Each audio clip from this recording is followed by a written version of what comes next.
Hello friend, Betta Ochart here. Thank you for tuning in.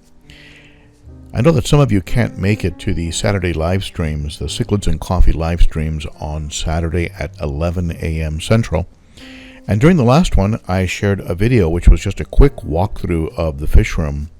So I decided to go ahead and just upload it as a standalone video for those of you that couldn't make it. We'll start with the 210-gallon South and Central American cichlid tank. And you can see the fish in there looking really good.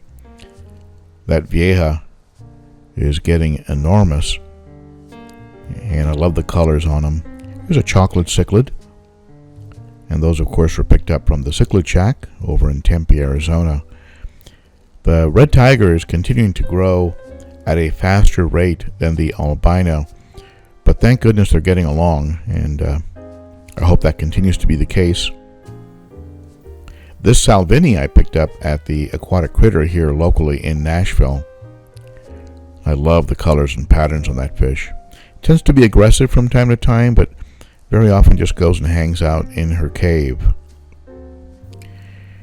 Here's a firemouth that was also picked up locally.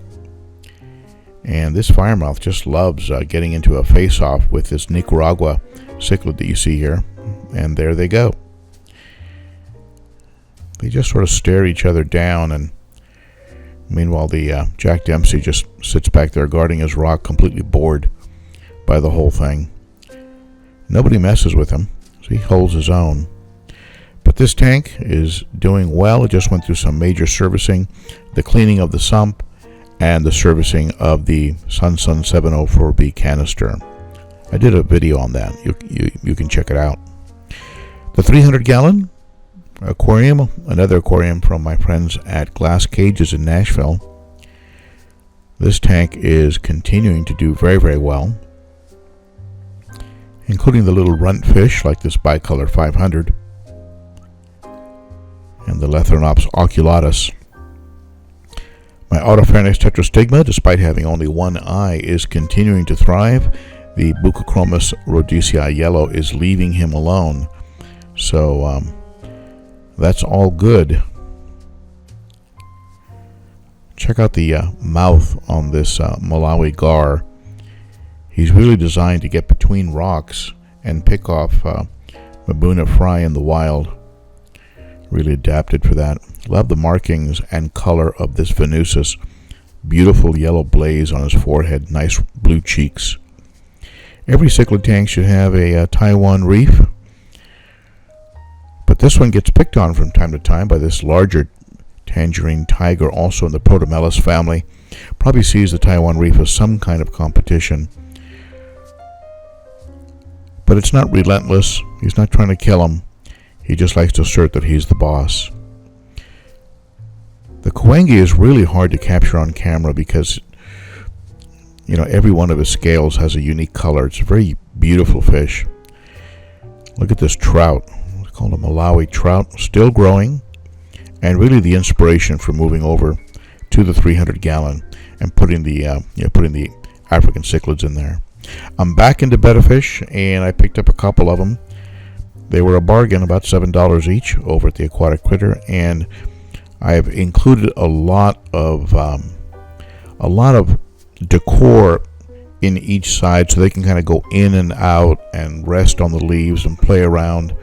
And just found that to be, the more I study up on Betta, the more I see that they like a tank with a lot of places to kind of go in and out of. They love facing off with each other, and it seems like when I lost one of them before, the other one became very, very bored and almost depressed. He didn't have his tank mate in the split tank that he could face off with and assert himself. And so, but at any rate, I've got a couple of them in here. There's some live plants in here. There's also a coolie loach somewhere in there. He went under the gravel, under the substrate, the second I put him in the tank. But he comes out when the lights are down. There's some water sprite back there floating. I'm going to be adding more of it, harvesting it from a 20-gallon tank that you'll see here in a minute. Here's my gold lyre tail. I'm going to pick up 3 females and throw them in there with him. As soon as I can find some gold lyre tail mollies. The live Livebearer tank is doing well, and you can see in there my water sprite harvesting project. They came with very well developed roots, so I pushed them into the substrate, and underneath this gravel I have some of that fluval plant substrate, that dark, almost black substrate that is specific for plants. So these plants should thrive in here.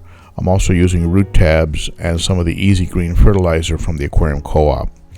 So as these water sprites shoot out their little white roots, I'll go ahead and harvest clippings and then drop those into the aquariums, into the Betta tank, into the 55-gallon planted. So nearite snail there, along with some anubias and a little pagoda snail, offspring of Big Mama, who lives in the 55-gallon. Also picked up some neon tetras. I think that's a very underrated fish in the freshwater hobby, and I love the way they school, and so I picked up some more of them to put into the 55-gallon planted tank. So I'll give these about a month to go through a bit of a quarantine, just make sure they're healthy, they're eating well, acting right, before I transfer them over to the 55-gallon. You can see they're looking good already. They're already eating very well. The tank mates they have in there, I also picked up some Livebearers, some guppies, some male guppies, and the three of them are doing very, very well. Love the color of them. You can see them here. And so the little neons will end up in the 55-gallon, but the guppies will go into the planted tank, into my water sprite harvest project Livebearer tank. That's where they'll end up. And maybe I'll even throw a couple female guppies in there too, just to make it interesting. 90-gallon rimless, also from glass cages. All the larger tanks really are from glass cages here in Nashville, actually in Dixon, Tennessee. But these fish are doing great, and you can see here the geos, the earth eaters, just putting on great size, great shape. Love how long the pec fins are, and the coloration on the body is just really pretty. This is still going to be, in my mind, eventually a discus tank. Just got to figure out what combination of fish to move and leave behind. The silver dollars are doing great. There's only 2 of them right now. I'd love to get some more, but I've been a little hard to get a hold of them. But they've adapted really well. They've put on a little bit of red in that anal fin, and I've really grown quite fond of them. They were originally picked up as dither fish, just as a distraction, so the geos would stop beating each other up. But they really have become sort of a favorite of mine. Red spotted severum's doing great. I'd like to add more geos at some point, maybe some redhead tapajos. Electric blue acara that I picked up from a friend here in Nashville. It's looking really good, hanging out near the top. Again, thinking I'm going to feed him. And of course the green tear, that beautiful white along the tail, beautiful markings in the body, also really blossoming. Started off as a little runt. You'll notice this tank looks a lot brighter, and watch for a review of the co-op plant LED light that the aquarium co-op has released. There's a 48-inch co-op light on this tank now. You can see it here. And you'll get my full review of that light in an upcoming video. But it is really lighting this tank up.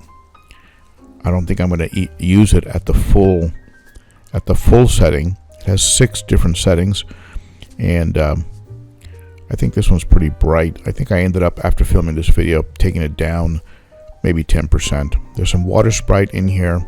There's some anubias. There's some crypts. There's some jungle val. There's a whole variety of plants in here. I have heard that these Buenos Aires tetras can be plant nippers, so I am keeping an eye on them. I have found a few of the plants broken off and floating. Hopefully that's not going to be a problem. Thank you for tuning in, and if you haven't already done so, consider subscribing and check out some of these other videos that I'm suggesting for you.